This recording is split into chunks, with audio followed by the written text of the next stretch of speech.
I'm Timmy. I'm Justin. And I'm Nathan. And this is Three Old Tech Dudes. Right here, right now.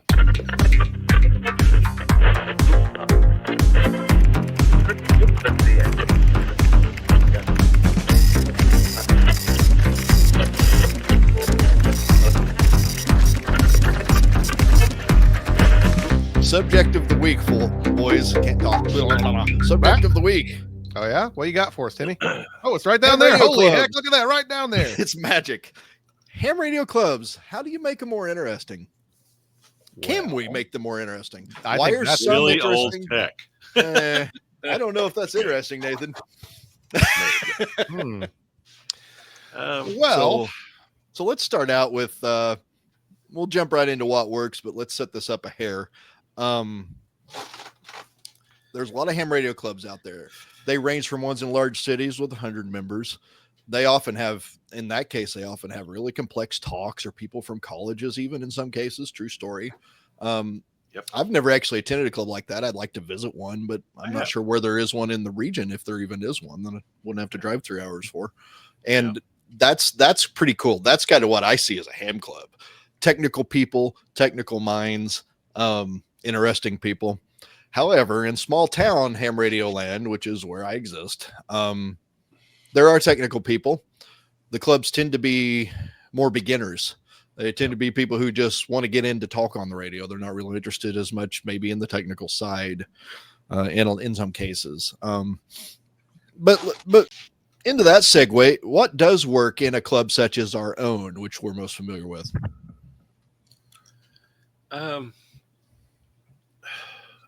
So some of the events I think we do bring a reasonable amount of people, right? Are we?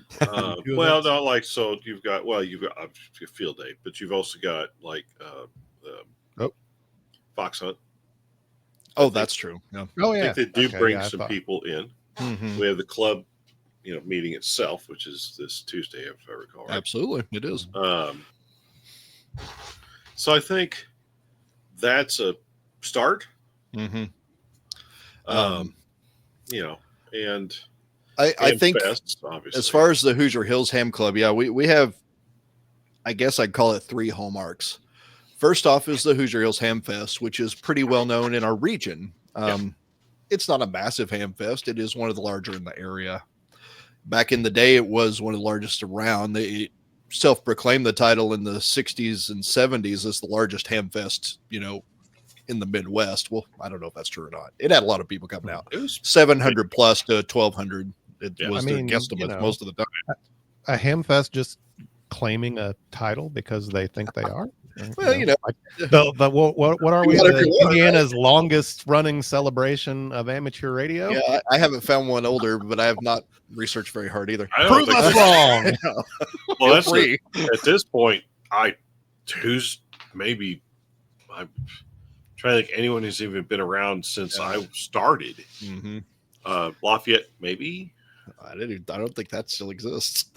Does it? Well, what's the one up north? There's one up where they make the RVs in northern Indiana, like South area. That's pretty old. Fort Wayne's another one, but I don't know how old it is. But I don't think it's. I think it's 50. It's near 50ish, and we're older than that. So yeah. So events are definitely a staple of. Events, I guess a successful. Events are a staple because we have that. We have field day where people come out. That's pretty common in clubs. And then we have the fox hunts, like mentioned, that are very popular with a handful of hams, but they're a steady common event that people do occasionally check out. So that works. Let's just be brave and hit this subject. What sucks? What sucks about ham radio clubs? What needs improvement? Water bills, electric bills. Discussing business all the time. I agree. Personality conflicts are no. Yeah, I mean, you have to have the discussions about the bills and if you have finances. I think if you're structured right, you don't. And we're structured in business meetings, and sometimes it comes up, well, this costs a lot. Let's discuss this. I'm like, it should probably be structured where the board deals with most of that. But a lot of clubs that you're going to see, at least in our area, aren't really big enough to have those discussions either. Like they don't have, our club is pretty unique in this area because like we have property, we have real estate, we have a building, we have funds coming in. So I think that's kind of unique and different from a bunch of guys that just get together and decide to start a club and do stuff together. Mm-hmm. So,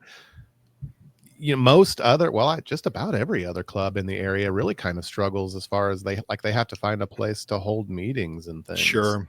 Yep. So I don't know if I think our struggles are that, like, we do get caught up in running the club and turning things into a group decision or a group discussion that maybe shouldn't be, because like I think that there are a couple of people that care, and then the majority of folks that show up don't care about. They just they want to show up for other content than how much the electric bill's running that month. And how many times have we honestly seen people come visit and you only see them once or twice? And it'll be because, oh, well, so-and-so, we need to take care of this problem with the building. We need to do this and that. And I'm like, I get it, but what are you here for? Are you here for ham radio, or are you here to talk about who runs what at the ham club? Yeah. Because I don't care a lot about that. In fact, I've been president off and on for years. Mostly, I have two reasons. And it's not because I need the ham club. Let's be honest. I like the repeater, but I enjoy the hobby on my own for the most part. And I want the club to exist, and I want it to improve, and I feel it has under my leadership and leadership of Justin and others. We've gotten more into presentations and stuff, but I still feel like I can't get it to where I want it. And I'm not sure what I want, but I'm never satisfied. That may just be a continuous improvement problem. Working IT. Yeah. So, and I think you touched on something there, as far as like, when you said that you can enjoy the hobby on its own. I think the need for radio clubs has diminished over the years, because back before we were alive, in like the 50s, 60s, 70s, well, Nathan was alive in the 70s. Sure. But radio gear, especially HF gear, was very, very expensive. Oh yeah. So there was a need for several individuals to go together and purchase equipment that they could then all utilize. That doesn't really exist anymore. Like our club has a radio on site, and we struggle to get people to use it. Like nobody wants to come to the clubhouse to operate. Outside of Tim and I, there are very few members that show up at the clubhouse outside of designated meetings. Sure. Yeah. So I just think that's part of your challenge also, is there's just not that need there any longer. Yeah. I've noticed you do have a lot of beginners who want to learn about it, but there's several types of humans out there. I have a little bit of trouble relating to people who, I guess, need that environment. They're the same sort of people that might go to a library and ask a librarian information. Not that that's wrong, but it's an old method of research, to be honest. Absolutely. And I'm an internet kid. I was on it from the start, more or less. And, my career, I can Google an answer to just about anything that will at least get me 90% of the way to what I need to do. Absolutely. And in that sense, I see value in holding ham radio classes, but I think it mostly only serves people who use the old methods. I'm not trying to be rude. It just kind of seems like that's what it is. I don't know. I'm going to challenge you there. But I think it has to be a unique situation for you to have a traditional class and for it to be super successful. And I'll give you an example. Let's say you had a group of 2, 3, 4, 5 people, whether they be kids or adults. They already know each other and they all want to get into amateur radio together. That then you don't need a class. Like, yes, they could absolutely go online and find content, whether that be in the form. There are a couple of paid classes and there's some free resources out there that you can study on your own and test.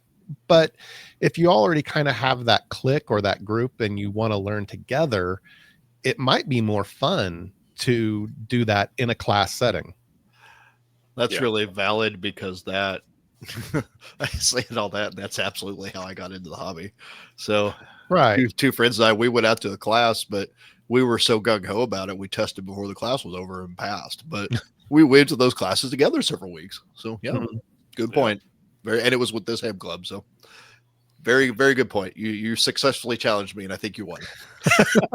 But I think that might be one of the only times that it makes sense to have a traditional class, because more and more people, as younger people start getting into the hobby, they do just seek out the YouTube videos and the online courses. I myself, because I haven't been licensed nearly as long as you or Nathan, that's how I learned. I found an audiobook that was like 99 cents, and I listened to it for like a week and a half on my way to and from work. And then I started doing practice tests, and I tested all on my own. And like, I don't even think at that time I knew the Hoosier Hills Ham Club existed. That's fair. Yeah. So, I actually didn't really even fathom the club or anything. I mean, I knew the repeater was there, obviously, but I didn't think about joining or anything until Tim and I actually, the first time we met in real life was a weather spotter class that was sponsored by the Hoosier Hills Ham Club. Sure. Yep. That's true. I'm going to circle back to what works, because I think we've identified most of the issues that are most obvious. Perhaps. I mean, it's going to be different in every group, and I don't have a lot of reference points. I know that some other local clubs struggle with some of the same issues we have, sans the real estate situation and repeater situation. Some of them contribute to upkeep of a repeater, as is a primary goal of our own. I think that it works if you have regular meetings, but I think there needs to be fair content in these meetings. And there you go. That was unique. His camera bat went off on him. But I think that presentations work if they're knowledgeable and people want to see these things or learn about things or experience parts of the hobby, which is a very complex hobby. Absolutely.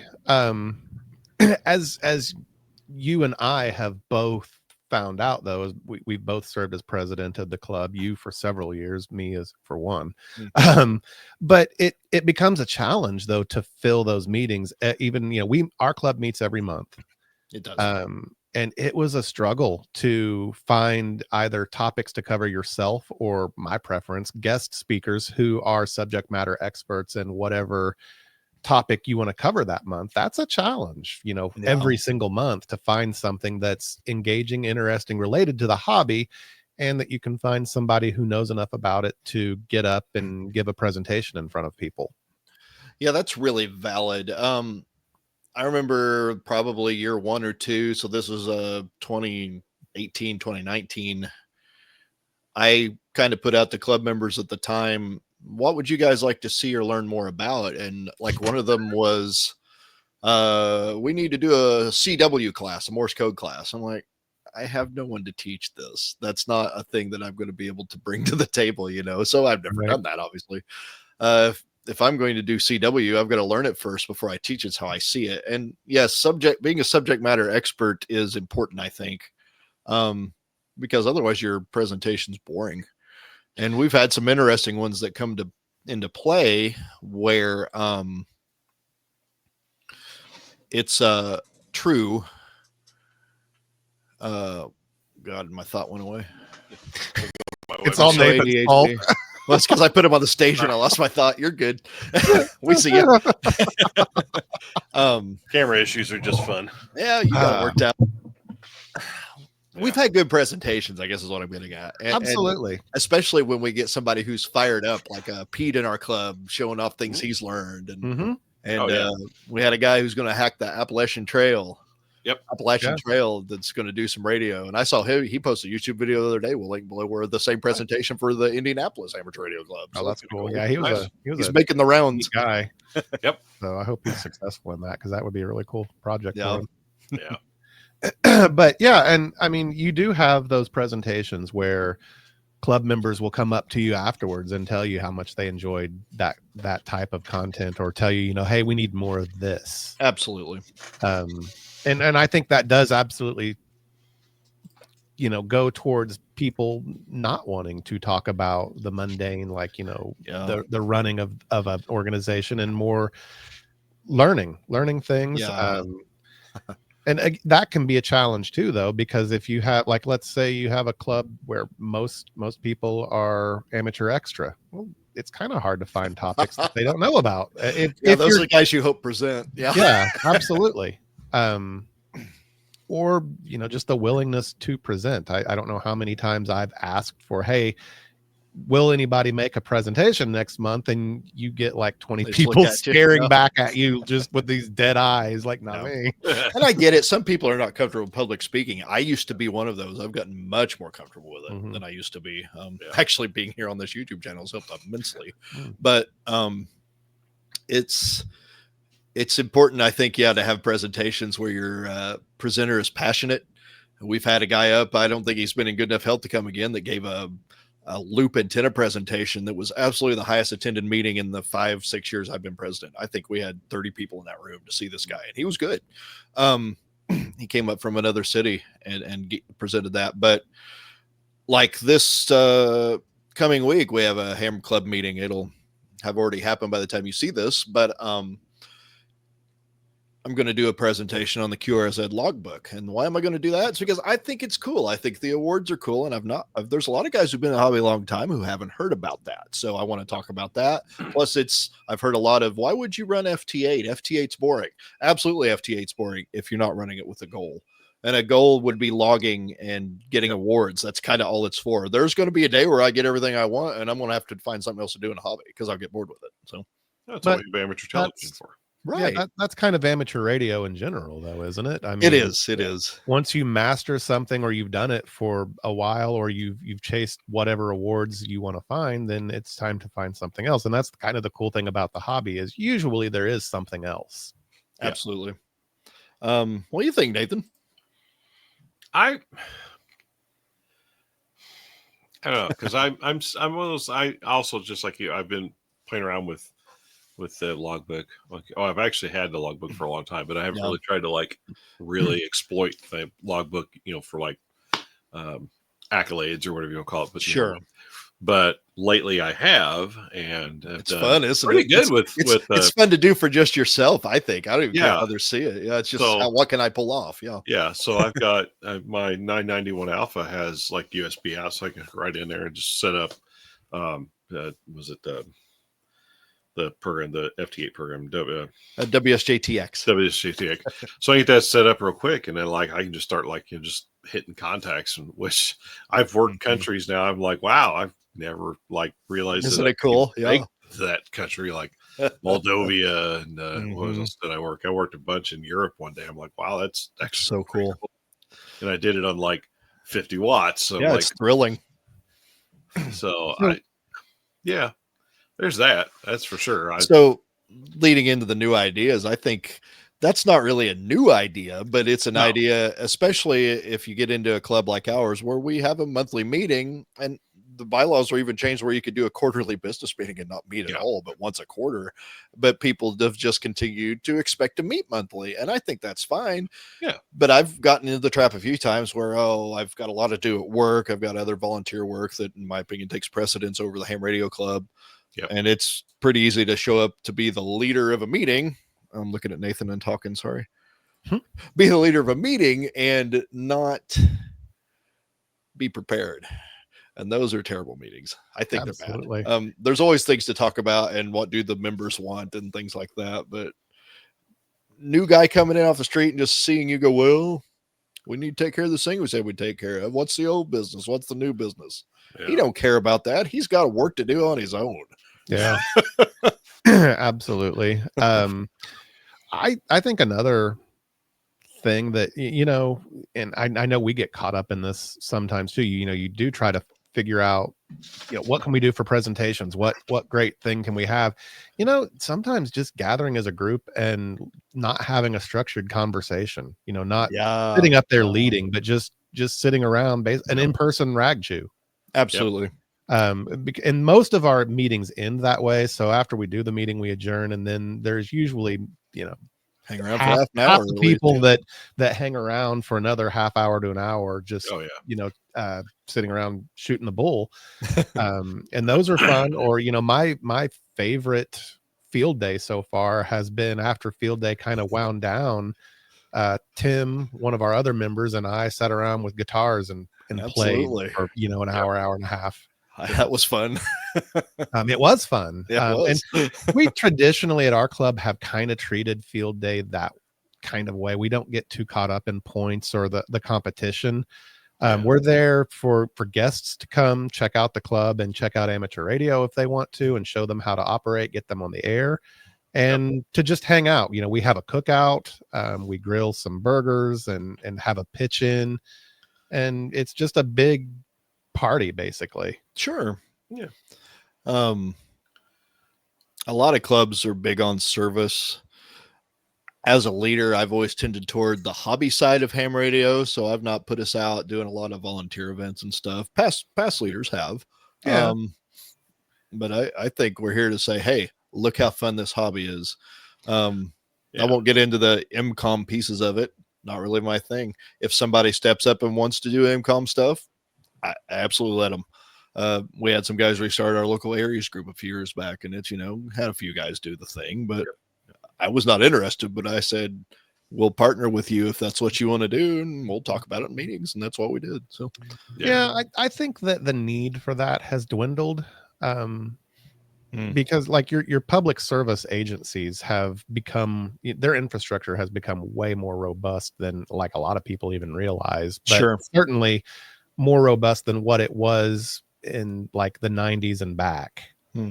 So a good portion of like emergency agencies can set up emergency comms on their own now, like from a truck or a makeshift tower. They know how, they have the equipment, it's there, it's idle, it's ready to go. And they don't really need or want untrained civilians. I mean, yes, we're trained in radio, but a good portion of us aren't trained in emergency operations, and you end up just getting in the way. Yeah. I say this as someone who has ran one or two people off a scene before. Yeah.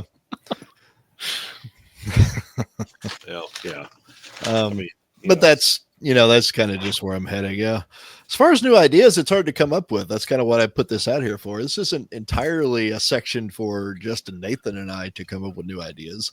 What ideas would you like to see? Is there anything outside of tradition? How about merging of hobbies into ham radio? That's where I'm at. Like I kind of would like to see it branch out into sort of related areas like electronics, I mean, maker fairs, Arduino, things that I'm not good at leading, but would love to see the hobby thing. I was intrigued, and we've mentioned a few times. Unfortunately, we were so busy with the planning, we never even shot video for our Vintage Computer Expo, which we made as a draw for the Hoosier Hills Ham Fest last year.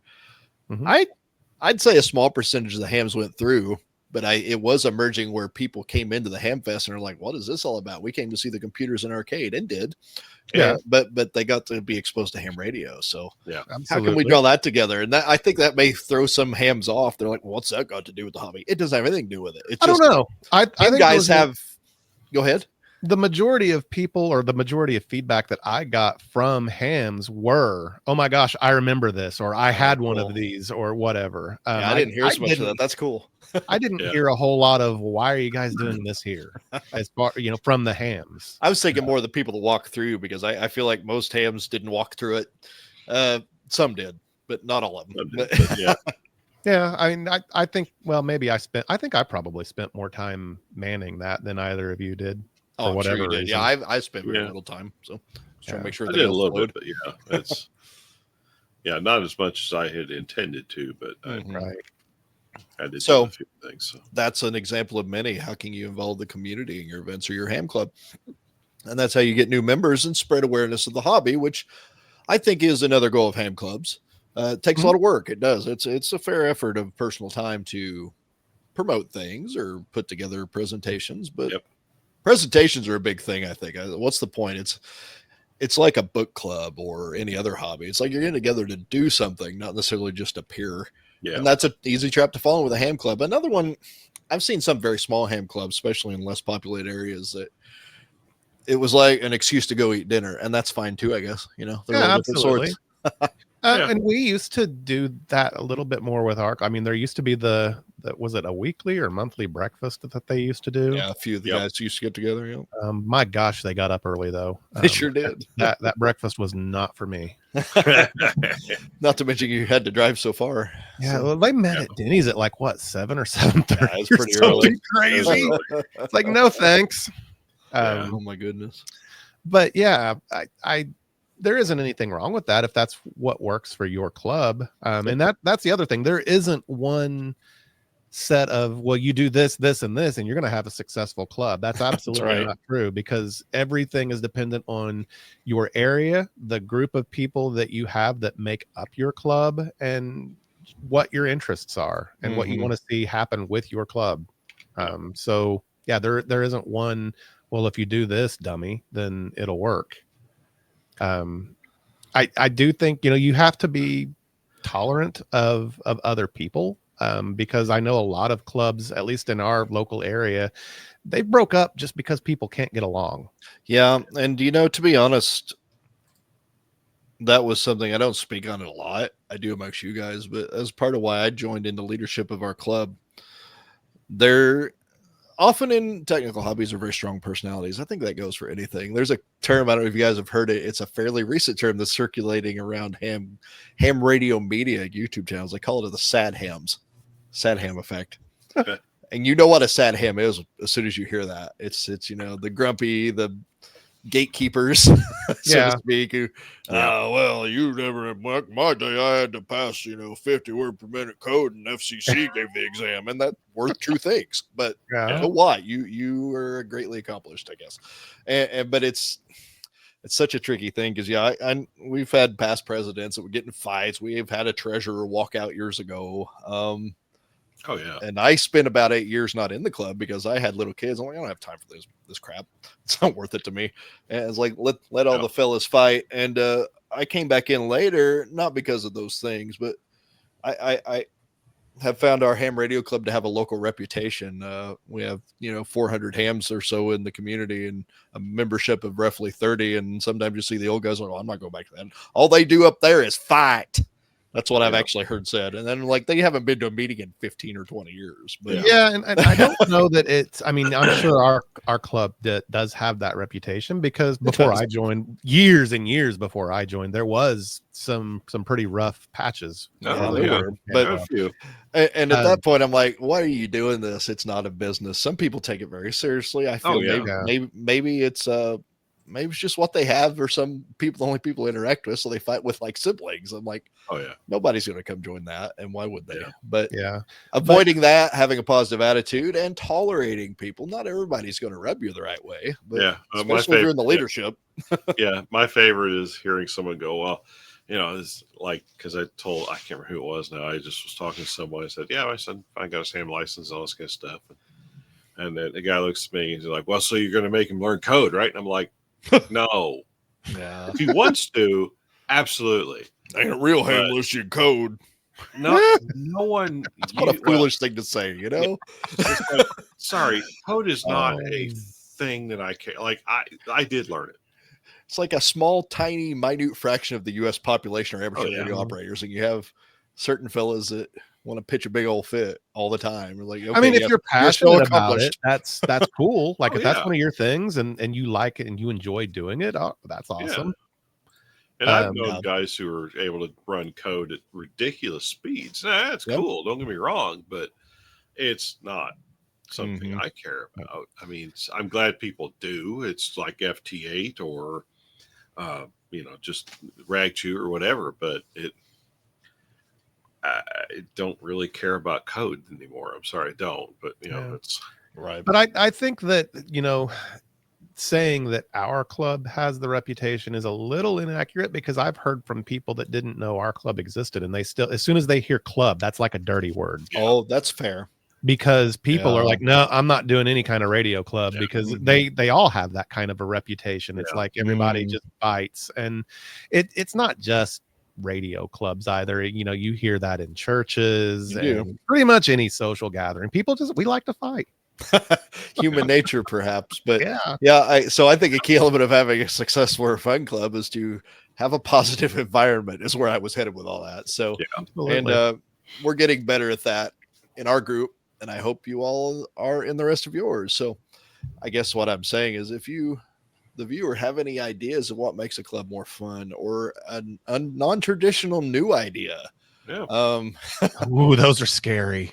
maybe, but you know, I guess it's the goal is what you want to accomplish with your club. If you just might not want it to have a positive environment and be known as a good ham radio club, to be honest, that's the short of it. I think that's actually an important thing. Don't be afraid of change. Like, it's fine. It's not going to hurt that much. I promise. That's true. But what if it does? That's kind of most how some people are. Then you try something else. You know, Don't have to do the thing. So, Oh, okay. Oh, well, anyway, yeah. So if you have any thoughts, comment them below. Very well might pick them up in a video. We definitely could use feedback and want to know what you want to talk about as far as our ham radio viewers. So our ham interested folks, amateur radio operators. So, hey, how sophisticated. Very sophisticated. Hey, I think that's it for this one, unless you guys got anything else to add. No, I'm good. All right. Hey, until next time, I'm Timmy. I'm Justin. I'm Nathan. This has been 3 Old Tech Dudes. Catch you later. See ya. 7-3. Thanks for hanging out with us here on 3 Old Tech Dudes. Please subscribe to us here on YouTube for more tech old and new, tinkering at the workbench, repairs, ham radio, electronics, computers, and more. Please like this video and share 3OTD with your friends to help us grow the channel. We tweet at 3 Old Tech Dudes 1 on Twitter, and you can keep up with us on Facebook. Just search for 3OTD and look for our logo. Thanks so much for watching.